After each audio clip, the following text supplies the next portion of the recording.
Good morning. Good morning. This morning, we will be having a new topic for the month. Ayan po, ating pag-uusapan is about our core value. Again, pinahahalagahan natin bilang isang iglesia. Ano po yun? Ang core value natin about community. Komunidad. Ito po ay isa sa mga core values na ating natutunan na pinamuhay ng mga kapatiran natin na nauna sa atin. At iba'y kasama pa natin sa ngayon kung paano sila pinagpala ng Panginoon sa kanilang paglilingkod. At isa doon ay ang pagpapahalaga sa komunidad. Okay, when we talk about community, what do we mean by community? Kung mapapansin niyo po, diyan nakalagay, the koinonia. Wow, malaki po ang ibig sabihin niyang salitang koinonia na yan sa ating pag-uusapan sa umagang ito. Ito'y ginagawa natin once every month sa katapusan, di ba? Fourth Sunday. Pero, is it really about eating together? Yun lang ba ang koinonia? Or is there a deeper and wider meaning of that word koinonia? By the way, mga kapatid, ang salitang koinonia, hindi po yan Ingles, hindi po yan Ilocano, hindi Tagalog, hindi Espanyol, ito po ay salitang Grego. Yung salitang fellowship po, dyan nating hinugot. Yung salitang participation, yung salitang intimacy, nahugot po yan dyan sa salitang koinonia. Yung sharing, dyan po hugot yan sa koinonia. Wala pong isang salitang Ingles na magde-define ng salitang koinonia. At yun po ang ating lilinawin sa bawat isa sa atin. Nang sa gayon, sa ating patuloy na pagsasama bilang mananampalataya, bilang katawan ni Kristo, ay lalong umigting ang pagsasamahan natin bilang magkakapatid sa magitan ng pagkaunawa ng salita ng Diyos na ibinigay niya sa atin. At yan ang salitang koinonia. Bago tayo magpatuloy, tayo sumaglit na manalangin. Ama namin Diyos sa langit, purihin at dakilain ang iyong banal na pangalan. Salamat, Panginoon, sa iyong mga anak na narito ngayon. Salamat, Panginoon, sa aming mga kapatiran online na kasama namin nananambahan sa iyo. Nawa, Panginoon, sa aming pagsamba na ito ay maluwalhati ang iyong banal na pangalan. Mataas ang iyong banal na pangalan sa luklukan ng pagpupuri, pagkapasalamat dahil ikaw lamang ang tunay na Diyos at walang iba. Salamat sa dakilang pag-ibig at kami minahal mo at kami niligtas mo na iyong sinugo ang anak na si Kristo para siyang magbayad ng aming mga kasalanan. Panginoon, sa umagang ito, tinataas ko ang aking mga kapatid at pati ang iyong lingkod na sa pagkakataon na makikinig kami ng mensahe ay puspusin mo kami ng iyong banal na Espiritu at ipaunawa mo sa amin ang mga salita mong dapat naming marinig at pagpabago sa aming pag-iisip nang sa gayon ng paraan ng aming pamumuhay may magkaroon ng pagbabago tungo sa kabanalan. Until you come, O Lord, until you come, ay patuloy kami lumago sa pagkilala sa iyo. Sa pangalan ni Jesus, Amen. The koinonia, and we're talking about community. So ano ba mga kapatid, unang-una community? So, it's dead. Okay. Pag pinag-usapan po natin community, sabi nga ni Herman Melville, we cannot live only for ourselves. 1,000 fibers connect us with our fellow men. So, wala pong nabubuhay sa atin para sa sarili lamang natin. Walang ganon. Noong ako'y high school, usong-uso yung kantang No Man is an Island. And whenever the class sings that song, it reminds us na, oy, huwag mong isiping ikaw lang, may kasama ka. Ayan.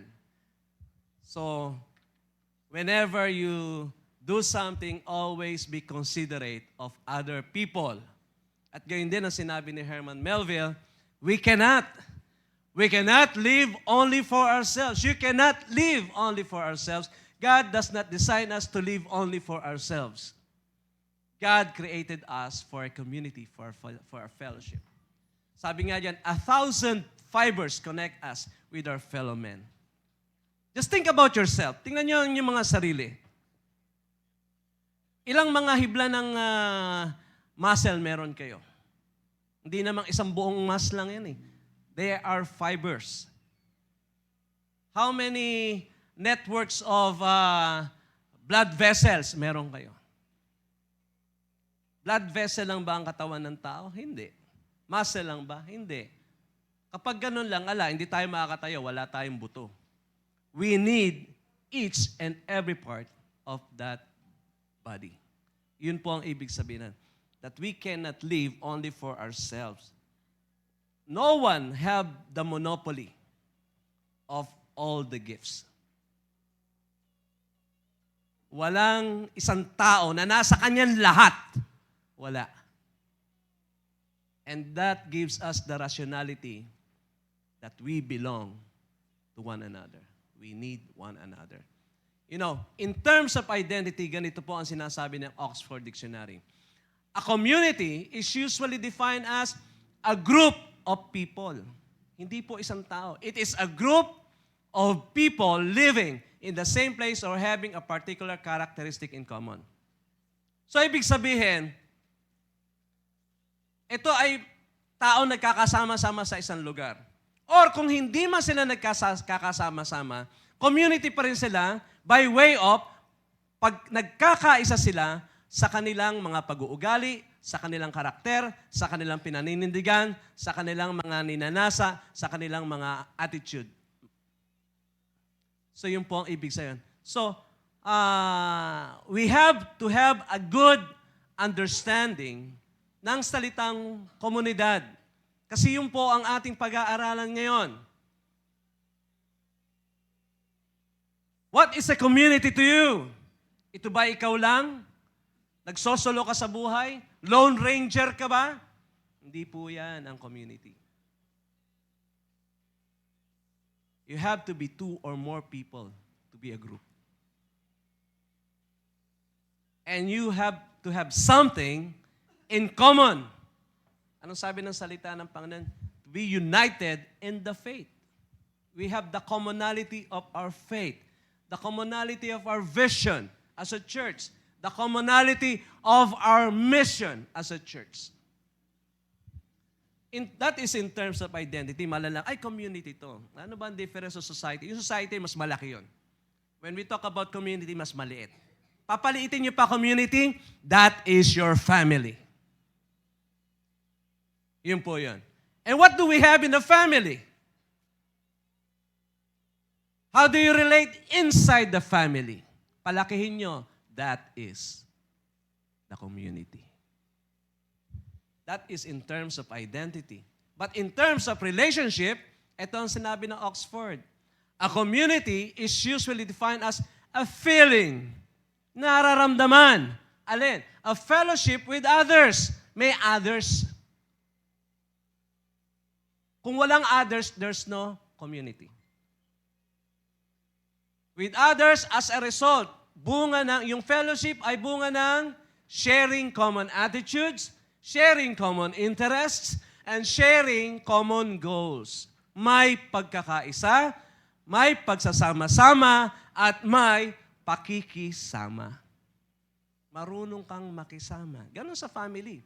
Kapag ang mga miyembro ng pamilya hindi nakikisama sa bawat isa, you cannot call that a family. Dahil magkakasama nga kayo sa bahay, pero ang inyong mga puso, ang inyong mga damdamin ay magkakalayo. You are a stranger to your own siblings, to your own parents. Hindi po community yun. Pag sinabing community, may pagsasama-sama, pagbubuklod, at may pakikisama. That is in terms of fellowship. Now, the identity, number one. How about the church as the community? Maaring narinig niyo in the past, ang church, alam natin, ecclesia, ito po ay gathering, ito ay assembly, pagsasama-sama. Ito yung nanggaling sa salitang Grego na ecclesia, na ito yung ginagamit noon ng panahon ng Greece kapag nagtatawag ng mga meeting. Ang tawag doon sa pagsasama-sama nila sa meeting ay ecclesia. Ganun pa rin ba ang meaning na ecclesia sa New Testament? Hindi po. Because of the Christian movement, because of the Christian gatherings, the definition of the church widens. Lalo pong lumaki. At ang sabi nga po dyan, dito ni Joel Ryan sa Christianity.com, the church often referred to as the body of Christ. Hindi po gathering lang. Body, buo. Hindi mabubuo pa lang. It is referred to as the body of Christ. It is the community of those who believe in Jesus Christ and are called by His name. Yan po ang church. So, mas malalim ang ibig sabihin kaysa original na ibig sabihin ng eklesiya na magsama-sama for a meeting. In the church time and even after the church time beyond, the church meant to be a body, to be a community. Sabi sa Ephesians 1:22-23, and God placed all things under His feet and appointed Him to be head over everything for the church. Sino yung Him? Christ. God placed over Jesus Christ under the feet of Christ. Alin? Sino? The church. Ano karugtong sa verse 23? What is the church? The church which is His body. Hindi po mabubuo pa lang yung body. It is already a body. So it is a collection of all the believers. It is a community. Why? Because it is a group of people. Do they have the same common goals? Yes. Do they have the same attitude? Yes. Do they have the same relationship? Yes. They are all followers of Christ. They are all believers in the Lord Jesus Christ. And the Holy Spirit, when they received the Lord, they were baptized into one body. Yun. That's the community. The church. So nilinaw po dito, the community, the church, in its identity, is a community. So first, there must be the church, the community. Otherwise, kung wala ang church, there is no object for fellowship. Kung wala ang church, kung wala ang community natin, eto, sa mga kapatid, lilinawin ko lang. Ito pong ginagawa natin, hindi gathering lang. Tayo po yung community. We are here because being here, utos ng Panginoon yan. So, make no mistake, na kapag tayo nagsasama-sama lang, we are a church. Hindi po. We are already a community because we are the body of Christ. Kaya kahit saan lupalop kayo naroroon, as long as you're associated with this local body of Christ, you belong as a community to this local body of Christ. There is the universal church na kung saan ang Diyos na lang ang nakakaalam, lahat naman na nampalataya. But that universal church ay may mga branches sa lahat ng bansa which are called local churches. At ito ang kanyang agency in reaching out lahat ng tao para makapakinig ng mabuting balita na si Jesus lamang ang tagapagligtas at Panginoon at wala ng iba. Na hindi matanggap na ibang tao. Dahil gusto nila, sila'y maligtas sa kanilang gawa. Napag-aralan natin, kung ang pagbabasya ng kaligtasan mo ay sa paggawa mo, walang maliligtas. Again, the church is the community. The church, which is the body of Christ, is the community. So first, there must be the church. Otherwise, there is no object or fellowship. Kasi kung walang church, nasa ng tao? No fellowship. So it is in this context, it's the assembly, it's the congregation. Kaya ibang mga local churches, ang tawag nila sa kanila ay congregation. Because it is a community, the group, the community of believers, which consists of the body of Christ. You cannot be a Christian if you're not part of the body of Christ. Wow. Pwede ba yun? Loner ako, pastor eh. Basahin mo ang Bible, wala kang makikita ang Christian o believer in the Lord na loner. Everything that you will read in the Word of the Lord is about community. People belonging to God. Kaya kung di ka bahagi ng church,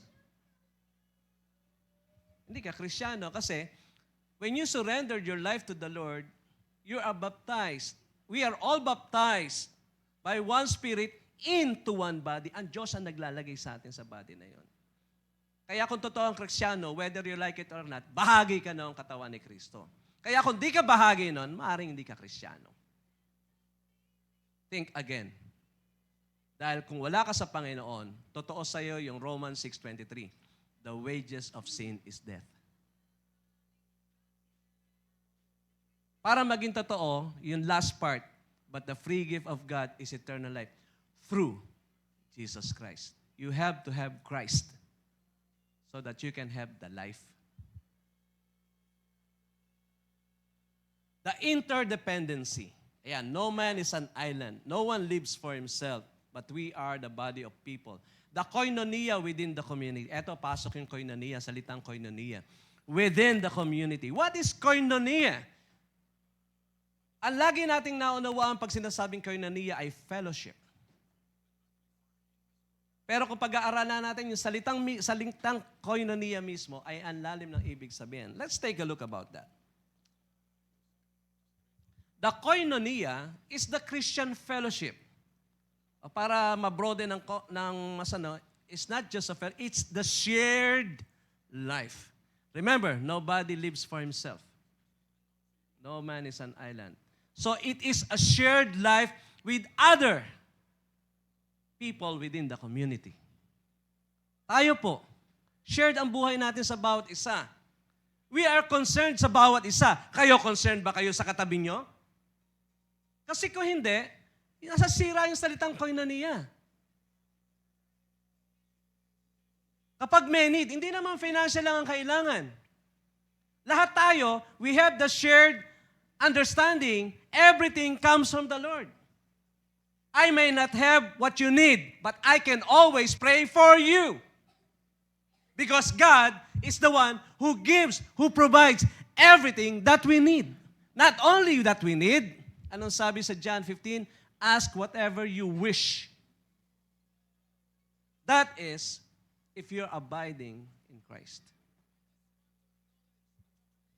So, the Christian fellowship, which is koinonia, is a shared life or communion with God. Pero karaniwan, ang unawa natin, fellowship is commonly with fellow Christians.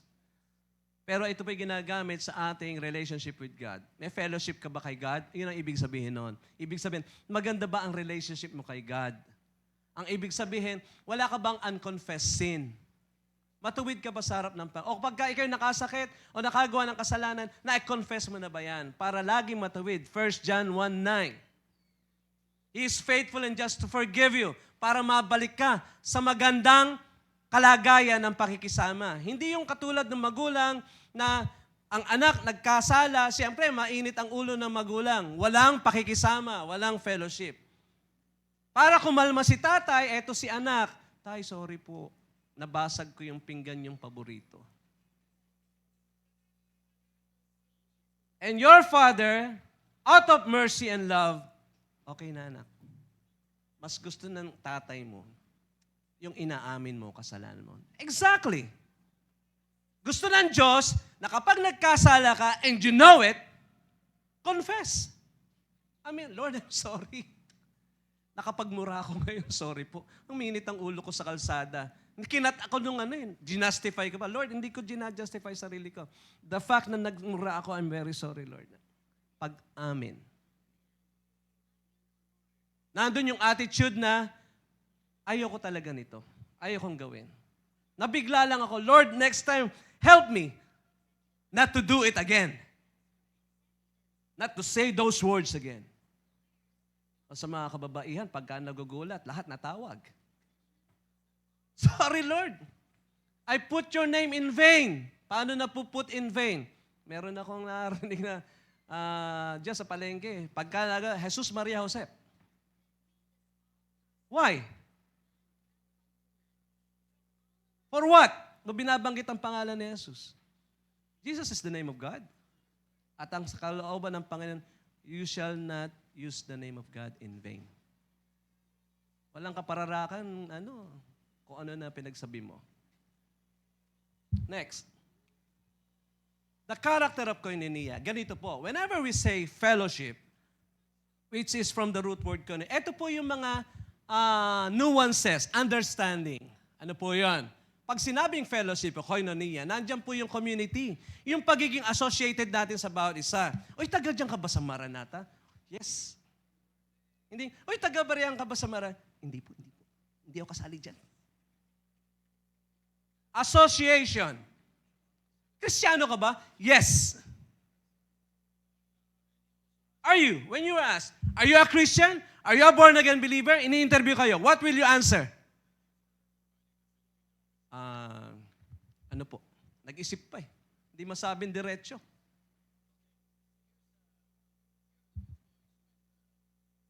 Koinonia means association. You are part of the community. Next, participation. Pag sinabi nating fellowship, pag sinabing koinonia, may partisipasyon. Hindi yung nakaupo lang. Kasali ka. Sa games, pag nagtawag ng player at kaya mo naman, sumali ka. Dahil kaya mo naman. Kapag may gawain, mag-participate ka. What are the gifts for? May upcoming anniversary tayo. What is your participation? Let me ask you, what is your participation in the upcoming anniversary on Sunday? Sagutin mo yan sa harap ng Panginoon. Will you be there? Will you worship with a community of believers? Busy ako, pastor eh. Wala namang problema ron. Kung you think, before God, that is excusable. Not before me. Pareho lang tayo eh. Pareho tayong lingkod ng Panginoon. Pero ask God, Lord, is this excusable? Then you answer it. Sabi nga eh, look into my eye and then tell me. Then I will know honestly kung totoo yung sinasabi mo o hindi. There is participation. There is communication. Nag-uusap.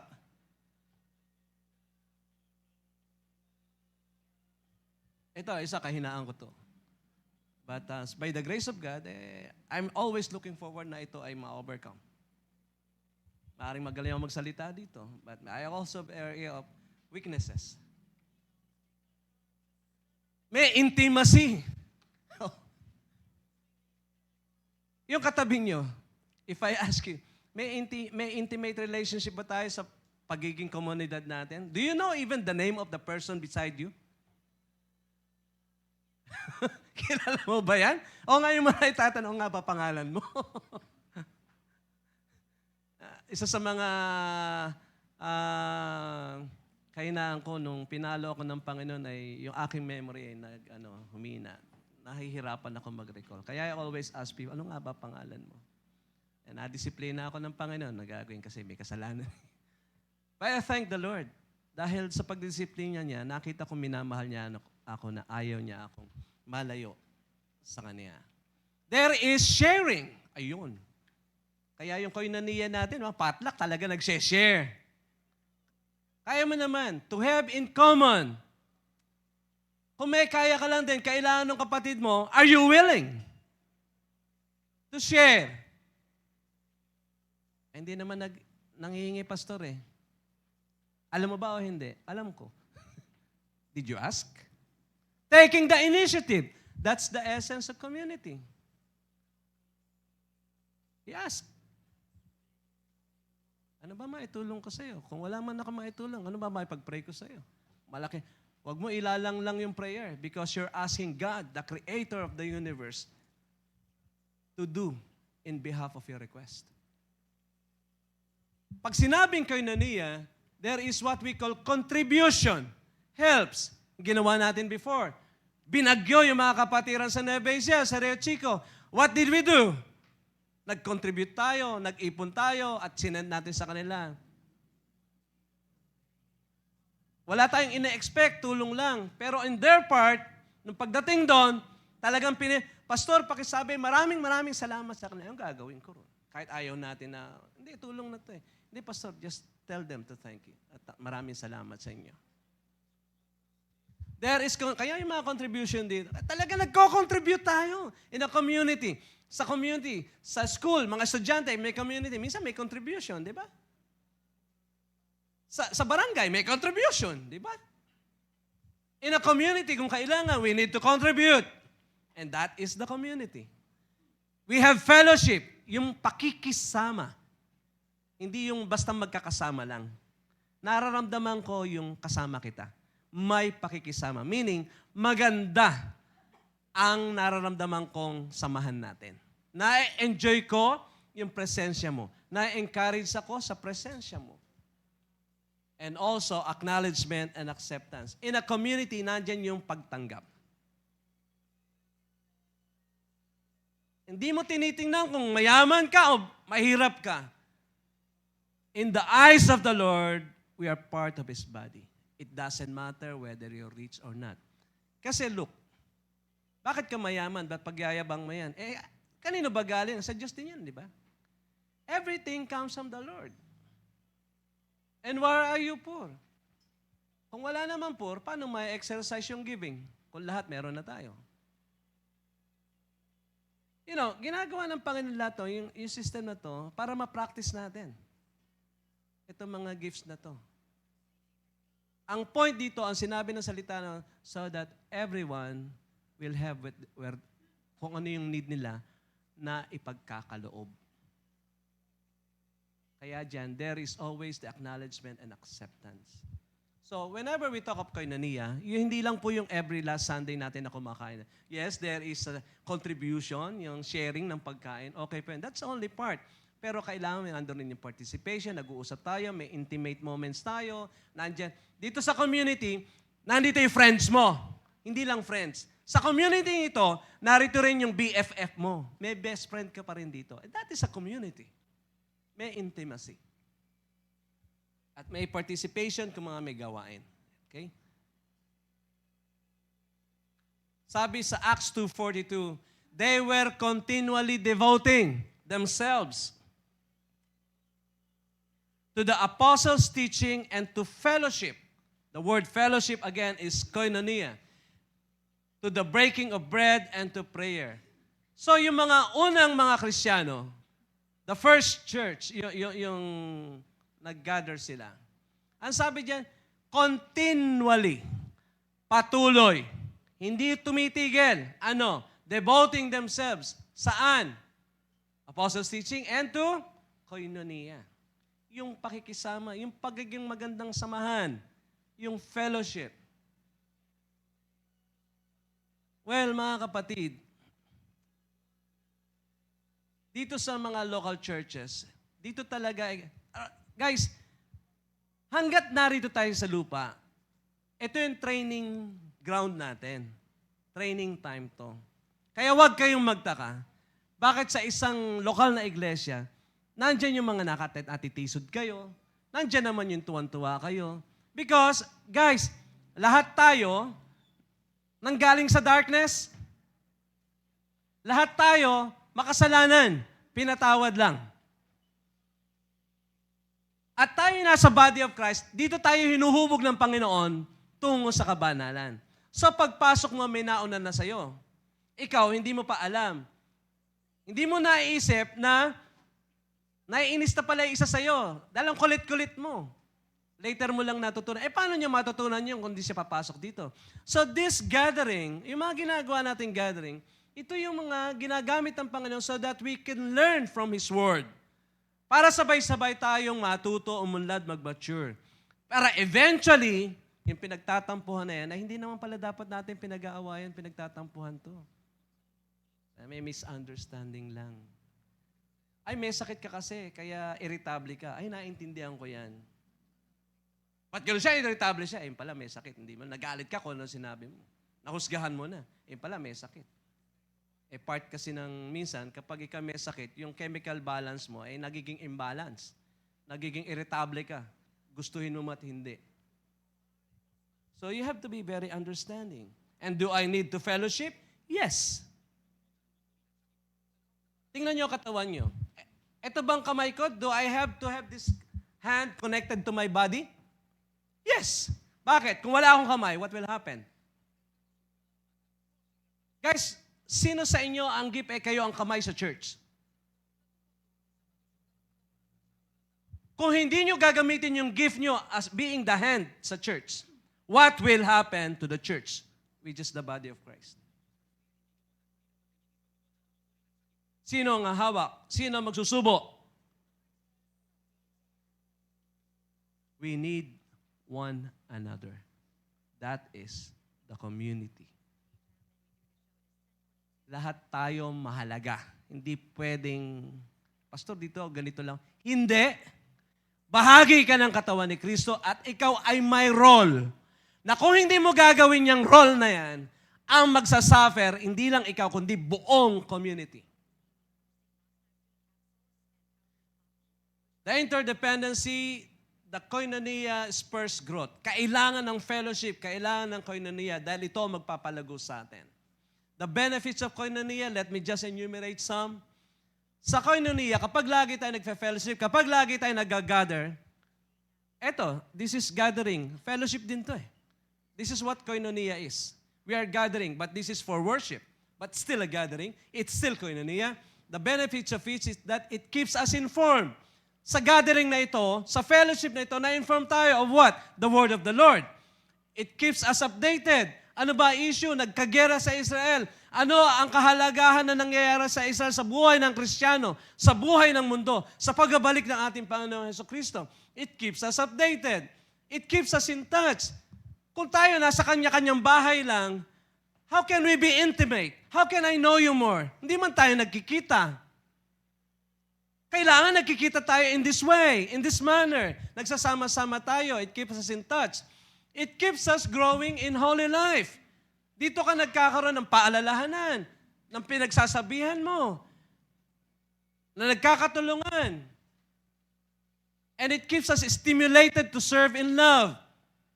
Dito, pag ganitong gathering sa fellowship, yung mga kabataan nagka-fellowship, there is always application sa message. O, pag sabi nyo, encouragement, bakit wala siya ngayon? Na-stimulate ka. Why? Why are you concerned na wala yung kapatid mo ngayon? Because you love that person. Kung wala yung person na yun dito, kulang ang sarili mo. Why? Because you know that he or she is the part of this community. At nawala siya, kulang. Kaya kapag tayo nagko-koinonia, ito yung benefits nun. Nade-develop, nag-grow tayo. Sabi nga sa Hebrews 10:24-25, let us consider how we may spur one another toward love and good deeds. Spur, push. Ito ang magandang gawin. Uy, kailangan niya to. Ang sabi sa verse 25, how do we do that? Not giving up meeting together. Karaniwang ginagamit to dito lang sa worship, hindi po. Meeting together is fellowship. It could be worship, it could be AG, it could be fellowship, it could be meeting elsewhere, as some as in the habit of doing. But encouraging one another and all the more as you see the day approaching. Nakikita natin na Israel, isa yan sa mga senyales. Ang pagbabalik ng Panginoon hindi tumatagal, palapit ng palapit. Gusto natin hindi, lalapit at lalapit yan. So the more na maging listo tayo. Listo na ako sa oras ko, 2 minutes na lang ako. Joke lang. Tuloy natin. 1 Corinthians 12:21. Anong sabi rito ng Panginoon? The eye cannot say to the hand, I don't need you. The head cannot say to the feet, I don't need you. Hindi pwedeng sabihin ni Mayan kay Jerome, Jerome, I don't need you sa church na to. Hindi pwede yun. Hindi pwedeng sabihin ni Ate Letty kay Grace na, Grace, hindi ka kailangan dito. No. Instead of having a community, you're breaking the community. Instead of having a bonded family, you are having a broken family. Everyone needs everyone here. We are the community of God. Huwag mong isipin na hindi ka mahalaga because you are gifted by the Lord. You are a part of the body of Christ. Ephesians 4:15-17, we are to grow in all aspects into Him. So how do we grow? Sabi nga sa verse 16, to the proper working out of each individual part. Each individual part. Each of you may part kayo. Each of you may part kayo. At ang sabi dyan, for us to grow, we have to proper work out in part natin. Ang sabi dyan, it causes the growth of the body for the building of itself towards what? Love. Hindi towards hatred. Hindi towards crime. Alam niyo ba statistics ng crime rate? 70% and above na nagiging kriminal galing sa abandoned family, abandoned by the father. Hindi po ako nagsabi niyan. Statistics yan. Ang mga kriminal, 70% among them, nanggagaling sa pamilyang iniwanan ng tatay. And as a family, we don't want that to happen because we have God. Hindi tayo iniiwan. But we have to work out. Each, sabi dyan, individual part, proper working so that we will grow. At ang paalala sa atin sa 17, walk no longer just as the Gentiles do. Kapatid, hindi ka na unbeliever, hindi ka na hentil. You are the child of God. You are a child of God. Iba ka na. Galatians 6:10, so then, while we have the opportunity, let us do good to all people. Yan, sige. Ano masama dyan? May aayaw niyan? Do good to all people. Pero may sinabi dyan close sa last part. Especially, kung ikay marunong tumulong sa ibang tao, pero ito sinasabi ng Panginoon, especially where? To the household of faith. Sa kapatiran sa community. Magaling ka palang tumulong, pero bakit yung nangangailangan kasama mo sa church? Parang hindi natutulungan. Ang sabi dyan ng Panginoon, paalaala, yes, do good to all men, but especially to those who are of the household of faith. The interdependency, the koinonia in practice. I will end on this. How do we practice this? Maraming paraan ng pag-practice, ano? Pero let me just, ito usong-uso na. Noon, I recall some years ago, nagkaroon tayo ng topic sa mga messages natin about one another. Ayan. These are some.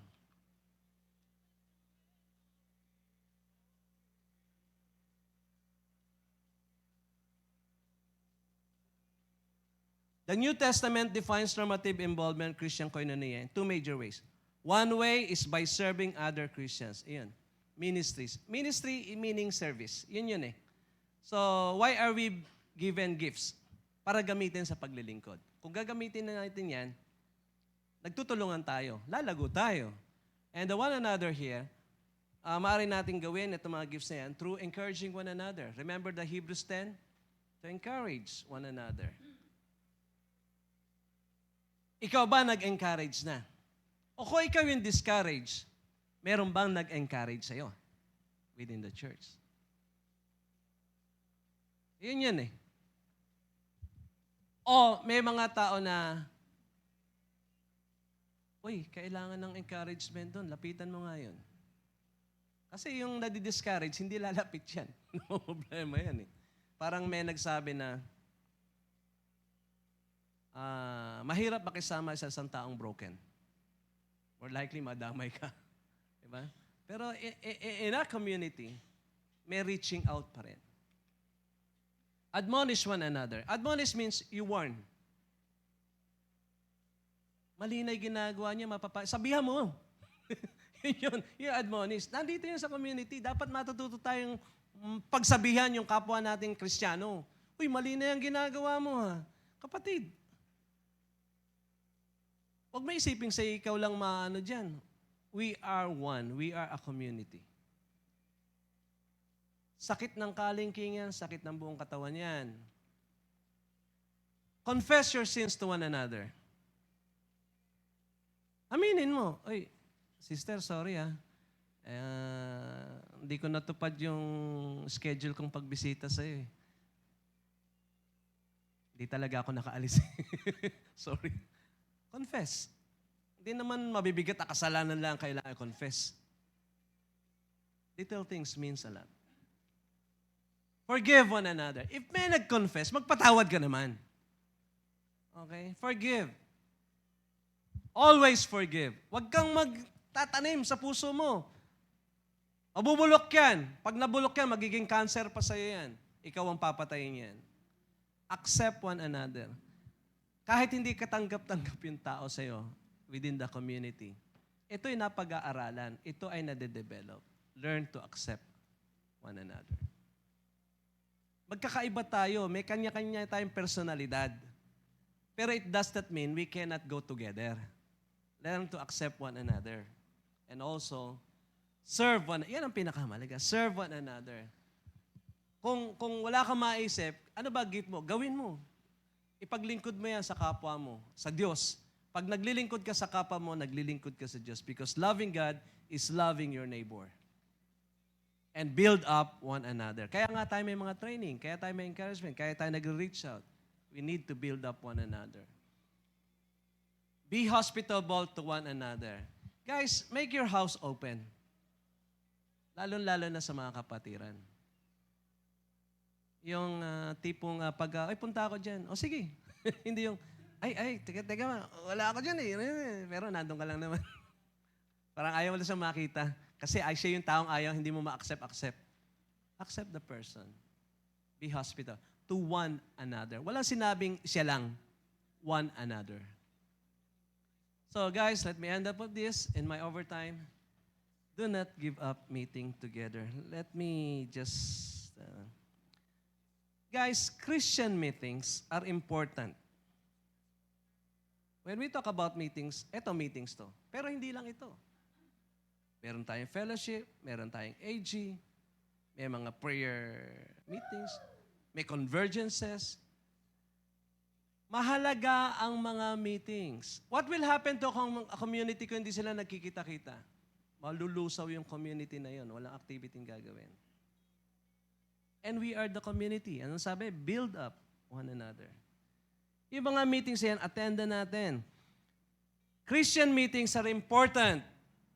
Unang-una, utos ng Panginoon, do not forsake the assembling, the gathering. Not only in the church, dahil doon sa context, hindi lang ibig sabihin na itong worship lang no? Because they enable us to experience koinonia, the fellowship. Mahalaga yung meetings because we are developing, growing up in fellowship during these meetings and in varying degrees. Pinafacilitate din ng mga meetings sa to yung friendships with other Christians. Alam niyo po, sa Acts, New Testament Christians, hindi naman sila nagkikita-kita lang sa templo, di ba? Sa Acts 2, templo. Basahin yung karugtong. Ang sabi diyan sa Acts 46, sumunod, 2020 na, 16:5 na Romans, they met in homes as well as in large groups. Whenever we have a meetings, prioritize yung mga kapatid. Ito naman hindi ginagawa for the sake of magawa lang ng meeting. Kailangan natin to develop one another so that we will be capable, not only for one another, para i-fulfill yung utos naman ng Panginoon sa atin. And what is that? Magpakarami kayo. Get commission. Reach out to the people. Go. Let's pray. Our Father in heaven, thank you very much for your message this morning about koinonia that we need as a community, Panginoon, to stick together, work things out together because we are your body. And we know, Lord, na pagpapalain mo kami at pauunlarin mo ang bawat member nito, Panginoon, because we abide in your word. Because we keep your commandments. At gayon din, Panginoon, alam ko po, natutugunin mo ang mga panalangin na aming mga kapatid. Because that is your promise, that if we keep your commandments, we can ask whatever we need or wish. And you will give it to us. Purihin ka, O Diyos. Sa pangalan ni Jesus. Amen.